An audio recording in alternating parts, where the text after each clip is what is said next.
Yes sir ನಾವು ಬಹಳ ಮುಖ್ಯವಾಗಿ ನೋಡಿದ್ದೀವಿ ಅಂದರೆ ಅಲ್ಲಿ ಸಾಮಾಜಿಕ ಅಂಶಗಳು ಜನರಿಗೆ ಕನೆಕ್ಟ್ ಇರುವಂಥ ಅಂಶಗಳು ಏನಿದ್ದಾವೆ, ಅಲ್ಲಿ ಯಾವೆಲ್ಲ ಕೆಲಸ ಕಾರ್ಯಗಳು ಆಗಬೇಕು, ಇದರ ಜೊತೆಗೆ ಜಾತಿವಾರು ಲೆಕ್ಕಾಚಾರವನ್ನು ಕೂಡ ನಾವು ಗಮನಿಸಿದ್ವಿ. ಮೇಲ್ನೋಟಕ್ಕೆ ಆ ಜಿಲ್ಲೆ ಆದಾಯ ತಂದು ಕೊಡುವಂಥ ಜಿಲ್ಲೆ ಅಂತ ಹೇಳ್ತೀವಿ, ಆದರೂ ಕೂಡ ಅಲ್ಲಿ ಕೋಮುಗಲಭೆ ನಾವು ನೋಡಿದ್ದೀವಿ. ಈ ಹಿಂದೆ ಯಾವ ರೀತಿಯಾಗಿ ಕೋಮುಗಲಭೆ ಆಗಿತ್ತು, ಅಲ್ಲಿ ಪೊಲೀಸ್ ನೈತಿಗಿರಿ ಹೇಗಿದೆ ಅನ್ನೋದ್ರ ಬಗ್ಗೆ. ಸೊ ಇದೆಲ್ಲವನ್ನು ನೋಡಿದಾಗ ಅಲ್ಲಿ ಯಾವ ಬದಲಾವಣೆ ಆಗೋದು ಹೇಗೆ ಅಂತೇಳಿ, ಯಾಕಂದರೆ ಪದೇ ಪದೇ ಇಷ್ಟೆಲ್ಲ ಆಡಳಿತ ಇದ್ದರೂ ಕೂಡ ಅಲ್ಲಿ ಇಂಥ ಘಟನೆಗಳು ಕೋಮು ಸಂಘರ್ಷಕ್ಕೆ ಎಡೆ ಮಾಡಿಕೊಡ್ತಾ ಇದೆ. ಸೊ ಈ ರೀತಿಯ ಘಟನೆಗಳಲ್ಲಿ ನಡೀತಾನೆ ಇದ್ದಾವೆ. ಸೊ ಇದರಿಂದ ಮುಕ್ತಿ ಹೊಂದೋದು ಯಾವಾಗ ಅಂತ? ಇಲ್ಲ, ಅಲ್ಲಿ ಕ್ರೈಮ್ ರೇಟ್ ಆಯಿತು, ಅದಕ್ಕಿಂತ ಹೆಚ್ಚಾಗಿ ಹಿಂದೂ ಮುಸ್ಲಿಂ ಗಲಾಟೆಗೆ ತುಂಬ ಒಂದು ದೇಶಾದ್ಯಂತ ಹೆಸರು ಮಾಡಿರುವಂಥ, ಚರ್ಚೆಗೆ ಬಂದಿರುವಂಥ ಮತ್ತು ತುಂಬ ಅನಿರ್ದಿಷ್ಟ ಕಾಲ ಅವಧಿಯಾಗಿ ಆ ಹೋರಾಟವನ್ನು ಜೀವಂತವಾಗಿ ಉಳಿಸ್ಕೊಂಡು ಬಂದಿರುವಂಥ ಕ್ಷೇತ್ರ ಈ ಕ್ಷೇತ್ರ ಆಗಿರುತ್ತೆ. ಬರೀ ಮಂಗಳೂರಲ್ಲ, ಸೂರತ್ಕಲ್ ಆಗ್ಬೋದು, ಸೂರತ್ಕಲ್ಲಿಂದ ಆತ್ಲ ಕಡೆ ಅಂದರೆ ಸಿಟಿ ಅಲ್ಲದೆ ಒಂದು ಅಗ್ರೇರಿಯನ್ ಏರಿಯಾ ಕಡೆ ಬಂದಾಗೂ ಕೂಡ ಆ ಒಂದು ಕನ್ಸಾಲಿಡೇಟೆಡ್ ಮೈಂಡ್ಸೆಟ್ಟು, ಇತ್ಲ ಕಡೆ ಹಿಂದುತ್ವ ಅಂತ, ಇತ್ಲ ಕಡೆ ಮುಸ್ಲಿಮ್ಸ್ ಅಂತ. ಇವತ್ತಿಗೂ ಅಲ್ಲಿ ಮುಸ್ಲಿಮ್ಸ್ದು ಜನಸಂಖ್ಯೆ ಬೇಕಾದಷ್ಟಿದೆ. ತುಂಬ ಡೆವಲಪ್ಮೆಂಟು ಆಮೇಲೆ ಅಲ್ಲಿ ಅವರು ಡೆವಲಪ್ ಆಗಲಿಲ್ಲ. Financially also they are sound and good, but they are not represented to the extent that they should have. ಈಗ ನೋಡಿದರೆ ನೀವು 3.5 ಲಕ್ಷ ಜನ ಮುಸ್ಲಿಮ್ಸ್ದಿದ್ದಾರೆ, ವೋಟರ್ಸ್ ಇದ್ದಾರೆ. ಕ್ರಿಶ್ಚಿಯನ್ಸ್ದು 1 ಲಕ್ಷ ಜನ ಇದೆ. ಆದರೆ politically they have not consolidated themselves to give a right representation that was really required. ಅರ್ಥ ಆಯ್ತಲ್ವಾ? ಆಮೇಲೆ ಅದ್ರ ವಿಪರೀತವಾಗಿ ನಮ್ಮ ಸಂಘ ಪರಿವಾರ ಯಾರು ನಿಲ್ಲಿಸ್ತಾ ಇದೆ ಅವ್ರನ್ನ ಗೆಲ್ಲಿಸ್ಕೊಂಡು ಬಂದಿರುವಂಥ ಇನ್ನೊಂದು ಸಮೂಹ. ಈಗ ಧನಂಜಯ ಕುಮಾರ್ ಆಗಲಿ ಅಂತ ಹೇಳ್ಕೊಳ್ಳುವಂಥ ಕೆಲಸಗಳನ್ನು ಮಾಡಲಿಲ್ಲ. ಮಾಡುವಂಥ ಸಾಧ್ಯತೆ ಇರುವಂಥ ಸಂದರ್ಭಗಳಲ್ಲಿ ಕೂಡ ನೀವು ಹೇಳಿದಾಗ, ಆಮೇಲೆ ಅದಾದಮೇಲೆ ಈಗ ಕಟೀಲ್ ಅವರು ಕೂಡ ಬರೇ ಆ ಭಾಷಣ ಕೊಟ್ಕೊಂಡು ಇವ್ರಿಗೆ ಹೇಳಿರುವಂಥ ಒಂದು ಹೇಳಿಕೆ ಕೊಡ್ತಾ ಬಂದರು. ಒಂದಿಷ್ಟು ಬಾರಿ BJPಗೆ ಮುಜುಗರ ಆಗುವಂಥ ಹೇಳಿಕೆಯನ್ನು ಕೊಡ್ತಾ ಬಂದರು, ಸ್ಟೇಟ್ಮೆಂಟ್ರು. And he was a very senior leader, although he did like that. But whereas ಅವರ ಕಾನ್ಸಂಟ್ರೇಷನ್ನು ನಾವು ಸೆಂಟ್ರಲ್ ಗೌರ್ಮೆಂಟ್ಸಿಂದ ಏನು ಫಂಡ್ಸ್ ತರಬೇಕು, ಬೇರೆ ಯಾವ ಕೈಗಾರಿಕೆ ನಾವು ತರಬಹುದು, ಇನ್ನೇ ಯಾಕಂದರೆ ಅಲ್ಲಿ ಎಲ್ಲ ಸಂಪತ್ತು ಇರುವಂಥ ಜಾಗ. ಅಲ್ಲಿ NTPC ಇದೆ, ಇದು ಇದೆ, ನಾಗಾರ್ಜುನ ಫರ್ಟಿಲೈಸರ್ಸ್ ಇದೆ, MRPL ಇದೆ, ಆ ಸೈಡು ಡೊಬೋಲ್ ಥರ್ಮಲ್ ಪವರ್ ಪ್ರಾಜೆಕ್ಟ್ ಇದೆ. ಅಂದರೆ ನೀರಿನ ಅಭಾವ ಇಲ್ಲ, ಎಲೆಕ್ಟ್ರಿಸಿಟಿ ಅಭಾವ ಇಲ್ಲ, ವರ್ಕ್ ಫೋರ್ಸ್ ಇದೆ, ವೈಡ್ ಸ್ಪ್ರೆಡ್ ಜಾಗಗಳಿದೆ, ವೆಲ್ ಕನೆಕ್ಟೆಡ್ ಸೀ ಪೋರ್ಟ್ ಇದೆ, ವಾಟರ್ ಇನ್ವೇಸ್ ಇದೆ. ಅಲ್ಲಿ ನಿಮಗೆ ಬೇರೆ ಎಲ್ಲೂ ನಿಮ್ಮ ಕರ್ನಾಟಕದಲ್ಲಿ ಸಿಗಲ್ಲ. ಪ್ಲಸ್ ಇಟ್ ಇಸ್ ಅಂದರೆ ಕ್ಯಾಪಿಟಲಿಸ್ಟ್ ಅಲ್ಲಿ ಇನ್ವೆಸ್ಟ್ ಮಾಡಲಿಕ್ಕೆ ಹೆದರುವಂಥ ಸಂದರ್ಭ ಯಾವುದಿಲ್ಲ. ಇಂಥದ್ದು ಎಲ್ಲ ಇದ್ದಾಗೂ ಕೂಡ ಕೋಮುವಾದವನ್ನು ಜ್ವಲಂತವಾಗಿ ಇಟ್ಕೊಂಡು ಬರುವಂಥ ಒಂದು ಅಂದರೆ ಇದು ಆಕ್ಸಿಡೆಂಟಲಿ ಆಗಿರೋದಲ್ಲ, ಪರ್ಪಸ್ಫುಲಿ ಅದೇ ರೀತಿ ನಾವು ಮಾಡೋಣ ಅಂತ ಮಾಡಿರುವಂಥ ಒಂದಿಷ್ಟು ಹುನ್ನಾರ ನಾವಿಲ್ಲಿ ಕಾಣಿಸ್ತೀವಿ. ಅಂದರೆ ಪ್ರಜ್ಞಾವಂತರು ಇದ್ದರೂ ಕೂಡ ಅದನ್ನು ಒಂದು ಡಿವೈಡ್ ಆ್ಯಂಡ್ ರೂಲ್ ಅನ್ನೋದನ್ನು ನಾವು ಕಂಡು ಬಂದ್ವಿ. ಹಾಗಾಗಿ BJP MPs ಅಂತ ಹೇಳ್ಕೊಳ್ಳುವಂಥ ಕೆಲಸ, ಇಲ್ಲಾಂದರೆ ಒಂದಿಷ್ಟು ಡೆವಲಪ್ಮೆಂಟಲ್ ಆ್ಯಕ್ಟಿವಿಟೀಸ್ ಮಾಡಿದ್ರು, ಬಿಸ್ನೆಸ್ಗೆ ಹೆಲ್ಪ್ ಮಾಡಿದ್ರು ಏನಂಥದ್ದಿಲ್ಲ. Naturally they have developed. Naturally ಅಲ್ಲಿ ರಿಸೋರ್ಸಸ್ ಜಾಸ್ತಿ ಇತ್ತು. ಸೊ ಇವರಾಗೆ ಕಾಂಟ್ರಿಬ್ಯೂಷನ್ ಇರಲಾರ್ದ ಕಾರಣಕ್ಕೆ ಜನರಿಗೆ ಒಂದು ಆ್ಯಂಟಿ ಇನ್ಕಂಬೆನ್ಸಿ ಇತ್ತು. ಅದಕ್ಕೆ BJP ತುಂಬ ಹುಷಾರವಾಗಿ ಇರೋನ್ನ ತೆಗೆದುಬಿಟ್ಟು, ಇನ್ನು ಯಾಕಂದರೆ ಅವ್ರು ಇದ್ದರೆ ಅವ್ರು ಗೆಲ್ತಾರೆ ಅನ್ನೋದು ಗೊತ್ತಿದ್ರೂ ಕೂಡ ಥ್ರೂ ಔಟ್ ಒಂದು ಮೆಸೇಜ್ ಕೊಡಬೇಕಿತ್ತು BJP ಅವರಿಗೆ, ರಾಜ್ಯಾದ್ಯಂತ ದೇಶಾದ್ಯಂತ ಒಂದು ಮೆಸೇಜ್ ಕೊಡಬೇಕಿತ್ತು. ಅದಕ್ಕೋಸ್ಕರ ಇವ್ರನ್ನ ತೆಗೆದು ಇನ್ನೊಂದು ಹೊಸ ಫೇಸನ್ನು ಇಟ್ಟಿದ್ದಾರೆ. ಆದರೆ ಇವತ್ತಿಗೆ ಯಾವ ರೀತಿಯಿಂದ ಜಾತಿವಾರು ಮತ್ತು 5 ಗ್ಯಾರಂಟೀಸಿಂದ ವಾಪಸ್ ಕಾಂಗ್ರೆಸ್ಸಿನ ಒಂದು ಹಿರಿಮೆ ಎದ್ದೇಳುತ್ತೇನೋ ಅನ್ನುವಂಥದ್ದು. ಯಾಕಂದರೆ ಹಿಂದೂ ಜನರು ಎಷ್ಟು ಜನ ಇದ್ದಾರೆ, ಅವರು ಲೀಡರ್ಶಿಪ್ ಆಗಿದ್ದಾರೆ ಹೊರತು ಕೆಳಮಟ್ಟದಲ್ಲಿ ಈಕ್ವಲ್ ಡಿವಿಷನ್ ಇದೆ. Christianity I think has around 1 lakh votes. 3.5 lakh is a Muslim votes. Backward classes are also good enough. So ಹಾಗಾಗಿ there is every chance that they can resurge. ವಾಪಸ್ ರಿಸರ್ಜೆನ್ಸ್ ಆಗಲಾರದೆ ಯಾವುದು ಕಾರಣಗಳಿಲ್ಲ.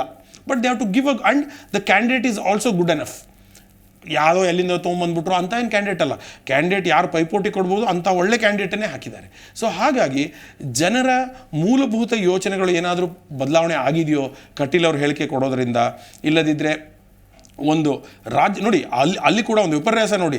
ಅವರು ರಾಜ್ಯದ ಅತಿ ಗರಿಷ್ಠವಾದ ಒಂದು ಉನ್ನತ ಸ್ಥಾನದಲ್ಲಿ he is heading the Karnataka BJP and suddenly he is out of the team. ಅಂದರೆ ಒಂದು ಕ್ರಿಕೆಟ್ ಟೀಮದ ಕ್ಯಾಪ್ಟನ್ ಆಗ್ಬಿಟ್ಟು, ಅಲ್ಲ ಹೇಳಿಕೆಯಿಂದಂತೆಲ್ಲ ಒಂದಿಷ್ಟು ಆಂಟಿ ಇನ್ಕಂಬೆನ್ಸಿನ ಫೈಟ್ ಮಾಡುವಂತ ಮುಂಜಾಗ್ರತೆ ಸಂಘ ಪರಿವಾರ ತೋರಿಸಿದೆ. ಮತ್ತೆ ಇವರು ಕ್ಯಾಂಡಿಡೇಟ್ ಕೂಡ ಈ ಸಂಘ ಪರಿವಾರದ ಕ್ಯಾಂಡಿಡೇಟ್, ಇವು BJPಯಲ್ಲಿ ಕಾಣಿಸ್ಕೊಂಡಿದ್ದಂಥವ್ರು, ಇಲ್ಲದ್ರೆ ಅಲ್ಲಿಂದ ಬಂದಿರುವಂಥ ರೆಕಮೆಂಡೇಶನ್ ಅಂತ ಯಾವುದೇ ರೀತಿ ನನಗನ್ಸಲ್ಲ. ಬೇರೆ ಪಾರ್ಟಿವಾರು ನಾವು ಹೇಳಬಾರ್ದು. ಬಟ್ ನಾನು ಹೇಳ್ತಾ ಇರೋದು ಸಂಘ ಪರಿವಾರದ ಒಂದು ಚಾಯ್ಸ್ ಮೊದಲಿಂದನೂ ಇತ್ತು. ಧನಂಜಯ ಕುಮಾರ್ ಆಗಲಿ, ಕಟೀಲ್ ಆಗಲಿ, ಇಂಥಲ್ಲಾಗಲಿ, ಕಟೀಲ್ ಅವರು ಅಟ್ಲೀಸ್ಟ್ ಒಂದು ಸ್ವಲ್ಪ ಆ್ಯಕ್ಟಿವ್ ಆಗಿದ್ರು. ಇದು ಮಾತ್ರ ಆ್ಯಂಟಿ ಇನ್ಕಂಬೆನ್ಸಿ ತೆಗೆದುಹಾಕಿ ಒಂದು ಹೊಸ ಮುಖ ಕೊಡೋಣ ಅಂತ. ಸೊ ಇವ್ರು ಯಾರು ಮೊದಲು MP ಕಂಟೆಸ್ಟ್ ಮಾಡಲಿಲ್ಲ, ಇಲ್ಲ ದೊಡ್ಡ ಎಲೆಕ್ಷನ್ ದೊಡ್ಡ ಮಟ್ಟದಲ್ಲಿ ಸೀರಿಯಸ್ ಆಗಿ ಪೊಲಿಟಿಕಲ್ ಗೇಮಲ್ಲಿ ಇವರು ಇದ್ದವರು ಅಂತ ನನಗೆ ಅನ್ಸಲ್ಲ. ಅರ್ಥ ಆಯ್ತಲ್ವಾ? They were in the shadow of another leader. And ಇಲ್ಲಿ JDS ಪ್ರಭಾವ ಆಗಲಿ, ಅದರದ್ದು ಒಂದು ಹೆಲ್ಪ್ ಇಲ್ಲಿ BJP ಅವರಿಗೆ ಸಿಗ್ತಾ ಇದೆ, ಅದೂ ಇಲ್ಲ. ಇಲ್ಲಿ ಥರ್ಡ್ ಇನ್ನೊಂದು ಕ್ಯಾಂಡಿಡೇಟ್ ಯಾರಾದರೂ ಮುಸ್ಲಿಂ ವೋಟರ್ಗಳನ್ನು, ಇಲ್ಲದ್ರೆ ಕ್ರಿಶ್ಚಿಯನ್ ವೋಟ್ಸ್ಗಳನ್ನು, ಅಂದರೆ ultimately what am trying to tell, other than the Hindu votes, if somebody can give a leadership and ಅವರಲ್ಲಿ ಯಾರಾದರೂ ಒಬ್ರು ಕಂಟೆಸ್ಟ್ ಮಾಡಿಬಿಟ್ಟು ಯಾರಾದರೂ ಒಂದು 80,000 1 ಲಕ್ಷ ವೋಟ್ ತೊಗೊಳ್ಳೋ ಹಾಗೆ ಒಂದು ಸ್ವಲ್ಪ ಕ್ರಿಶ್ಚಿಯನ್ನು ಒಂದಿಷ್ಟು ಮುಸ್ಲಿಮ್ಸದ್ದು ವೋಟ್ ತೊಗೊಳ್ಳೋ ಆಗಿದ್ದರೆ ಭಾಳ ನಿರ್ಣಾಯಕವಾಗುತ್ತೆ. ಸೊ ಅದು ಒಂದು ಫ್ಯಾಕ್ಟರ್ ಬಿಟ್ಟಲ್ಲಿ. ಸರಿ, ಜಾತಿವಾರು ಲೆಕ್ಕಾಚಾರವನ್ನು ನೋಡಿದಾಗ ಸೊ ನಿಮಗೆ ಈ ಬಾರಿ ಯಾವ ಪಕ್ಷದ ಪರವಾಗಿ ಸಮುದಾಯ ಹೆಚ್ಚು ಒಲವು ಇರಬಹುದು ಅಂತ ಅನ್ಸುತ್ತೆ? ಅಲ್ಲ, ಈಗ ಹಿಂದುತ್ವ ಅಲ್ಲಿ ಕನ್ಸಾಲಿಡೇಟೆಡ್ ಆಗಿದೆ, ಅದ್ರ ಬಗ್ಗೆ ಡೌಟ್ ಇಲ್ಲ. ಆದರೆ BJPಯಲ್ಲಿ ಅದೇ ನಾನು ಹೇಳ್ತಾ ಇದ್ದೀನಿ, BJPಯ ವೋಟ್ ಕನ್ಸಾಲಿಡೇಟೆಡ್ ಆಗಿದೆ, ಅದನ್ನು ಡಿಸ್ಟರ್ಬ್ ಮಾಡುವಂಥ ಯಾವುದೇ ಸಂದರ್ಭ ಇಲ್ಲ. ಆದರೆ ಅದರ್ ದೆನ್ ದ ಒಂದು ಫ್ಲಕ್ಚುಯೇಟಿಂಗು ಇನ್ನೊಂದು ಮೈನಾರಿಟಿ ಲೆಡ್ ಅಹಿಂದ ಟೈಪ್ ಅಂತ ಇಟ್ಕೊಳ್ಳಿ. ಅಹಿಂದ ಅನ್ನೋದು ಅಲ್ಲಿ ಇಲ್ಲ ಆ್ಯಕ್ಚುಲಿ, ನಾನು ಹೇಳ್ತಾ ಇದ್ದೀನಿ. ಬಟ್ ಆ ರೀತಿಯ ವೋಟನ್ನು ಕನ್ಸಾಲಿಡೇಟ್ ಮಾಡುವಂಥ ಥರ್ಡ್ ಕ್ಯಾಂಡಿಡೇಟ್ ಬರ್ತಾರೋ, ಇಲ್ಲಾಂದರೆ Congress will give a leadership to all of them. This is a crucial factor rather than ಜಾತಿ ಅಂತ ನಾನು ಹೇಳೋದು. ಅರ್ಥ ಆಯ್ತಲ್ಲ? ಆಮೇಲೆ ಬಿಲ್ ಇರದೇ ಹಾಗೆ ಇರೋದ್ರಿಂದ they are very effective also. They have given a local ಲೀಡರ್ಶಿಪ್ಪಲ್ಲಿ ಮತ್ತು ಕಾರ್ಪೊರೇಷನ್ ಅಂದರೆ ಲೋಕಲ್ ಬಾಡಿ ಎಲೆಕ್ಷನ್ಸಲ್ಲಿ they have been very good in that. So ಹಾಗಾಗಿ ಅವ್ರದ್ದೇ ಒಬ್ಬ ಕ್ಯಾಂಡಿಡೇಟು, ಮತ್ತು ಮೊದಲಿಂದ ಒಂದಿಷ್ಟು ಒಡನಾಟ ಇಟ್ಕೊಂಡಂಥವ್ರು, ಮತ್ತು ಮೊದಲಿನ ಕಾಂಗ್ರೆಸ್ ಲೀಡರ್ಶಿಪ್ಪಿಗೂ ಕೂಡ ಪರಿಚಯ ಇರುವಂಥ ಒಬ್ಬ ಕ್ಯಾಂಡಿಡೇಟ್ ಇರೋದ್ರಿಂದ ಅವರು ಏನಾದರೂ ಒಂದು ಕನ್ಸಾಲಿಡೇಟೆಡ್ ಲೀಡರ್ಶಿಪ್, ಈ SDPI ಯಾವುದೋ ಕ್ಯಾಂಡಿಡೇಟ್ ಇರಲ್ಲ, ಇಲ್ಲಾಂದರೆ ಇನ್ನೊಬ್ಬ ಕಮ್ಯುನಿಸ್ಟ್ ಪಾರ್ಟಿಯವರು ಕೂಡ they had a good kind of A share they. So ಅವ್ರದ್ದು ಯಾರೂ ಕ್ಯಾಂಡಿಡೇಟ್ ಇರಲ್ಲ, ಇವರೆಲ್ಲ ಕನ್ಸಾಲಿಡೇಟ್ ಆಗಿ ಕಾಂಗ್ರೆಸ್ ಜೊತೆ ಕೆಲಸ ಮಾಡ್ತಾರೆ. ಇವತ್ತು ಆ ಲೀಡರ್ಶಿಪ್ಪು ತರುವಂಥ ಸಾಧ್ಯತೆ ಇದೆ, ಆದರೆ ಅಂಥ ಲೀಡರ್ಶಿಪ್ ಕೊಡ್ತಾರಾ ಅನ್ನೋದು ಪ್ರಶ್ನೆ ಚಿಹ್ನೆ. ಸರ್, ಇನ್ನೊಂದು ಅಲ್ಲಿ ಈ ಬಾರಿ SDPI ಇಂದ ಸ್ಪರ್ಧೆ ಇಲ್ಲ. Has it been confirmed now? ಯಾಕಂದ್ರೆ ನನಗೆ ಐ ಆಮ್ ನಾಟ್ ಅಪ್ಡೇಟೆಡ್. ಇಲ್ಲ ಅಂತ ಅಂದಾಗ ಮತ್ತೆ ಬೇರೆ ಯಾರಾದರೂ ಮೈನಾರಿಟಿಯಿಂದ ಒಬ್ಬರು ಚಾಲೆಂಜ್ ಮಾಡದೇ ಇರುವಂಥ ಸಂದರ್ಭದಲ್ಲಿ definitely Congress will have a edge. And ಗೆಲ್ಲುವ ಮಟ್ಟಿಗೆ ಅಂತಲ್ಲ, ಮೊದಲು ಇವಾಗ ಎಷ್ಟು ಡಿಫ್ರೆನ್ಸ್ ಅಲ್ಲಿ ಗೆಲ್ತಾ ಇದ್ರು, ಕಾಂಗ್ರೆಸ್ ಕಡೆಯಿಂದ ಸ್ಟ್ರಾಟಜಿ ಆಗಿರಬಹುದು ಅಂತ 100%. If they have not worked out then they are not doing any work. ಯಾಕಂದರೆ ಅವರು ಕನ್ಸಾಲಿಡೇಟೆಡ್ ವೋಟ್ಸ್ ಮೊದಲಿಂದನೂ ಇತ್ತು. ಈ ಫುಲ್ ಹಿಂದೂ ಅಲೆ, ಮೋದಿ ಅಲೆ, ಈ ಎಲ್ಲ ಅಲೆಯಲ್ಲಿ ಕೂಡ ಕಾಂಗ್ರೆಸ್ದ ಏನು ಮೂಲಭೂತ ವೋಟ್ಸ್ ಇತ್ತು ಅದು it was still more than 40% of the votes. So that was nothing less. But still the difference was too much. ಅದನ್ನು ಇವರು ಕನ್ಸಾಲಿಡೇಟ್ ಮಾಡಿ ಅದಕ್ಕೊಂದು ಲೀಡರ್ಶಿಪ್ ಕೊಡುವಂಥ ಸಾಧ್ಯತೆ ಇದೆಯೋ. ಯಾಕಂದರೆ MPs ಹ್ಯಾವ್ ನಾಟ್ ಪರ್ಫಾರ್ಮ್ಡ್ ಅನ್ನೋದನ್ನು ನೀವು ತಿಳ್ಕೋಬೇಕು. BJPಯ MP ಇದ್ದರೂ ಕೂಡ BJPಯ ಏನಂದರೆ ಡಬಲ್ ಎಂಜಿನ್ ಸರ್ಕಾರವೂ ಇತ್ತು, ಮತ್ತು ಅಲ್ಲಿ 56 ಇಂಚಿನ ಲೀಡರ್ಶಿಪ್ಪು ಇದ್ದಾಗೂ ಕೂಡ ಇಲ್ಲಿ MP ಅಂದರೆ ಈ ಕ್ಷೇತ್ರಕ್ಕೆ ಏನೊಂದು ನಿರೀಕ್ಷೆ ಇತ್ತೋ ಅದ್ರ ಪ್ರಕಾರ ಕೆಲಸ ಆಗಿಲ್ಲ, ಬರೀ ಡೈಲಾಗ್ ಬಾಜಿ ಆಗಿದೆ ಅನ್ನೋದನ್ನು ನಾವು ಮರಿಬಾರ್ದು. ಹಾಗಾಗಿ ಅದನ್ನು ಉಪಯೋಗಿಸ್ಕೊಂಡು ಕಾಂಗ್ರೆಸ್ ಅವರು ನಿಜವಾದ ಲೀಡರ್ಶಿಪ್ ಕೊಡ್ತಾ ಇದ್ದರೆ it is going to have a big difference. And but still BJP candidate will have an edge.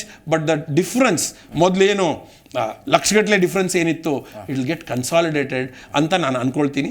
Congress has to work on the strategy if they are really intelligent and if they want to make a comeback they have to work on that. Zee Kannada news ಈಗ ನಿಮ್ಮ ಮನೆಯಲ್ಲೇ ನೋಡಿ. ಎಲ್ಲ ಕೇಬಲ್ಗಳಲ್ಲಿ ಈಗ ಲಭ್ಯ.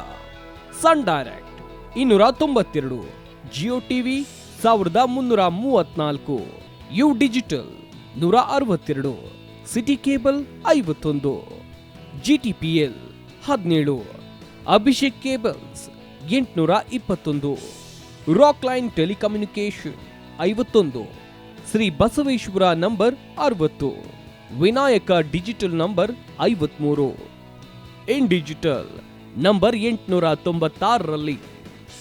ನಿಮ್ಮಿಸ್ತದ Zee Kannada news ನೋಡಿ ಆನಂದಿಸಿ.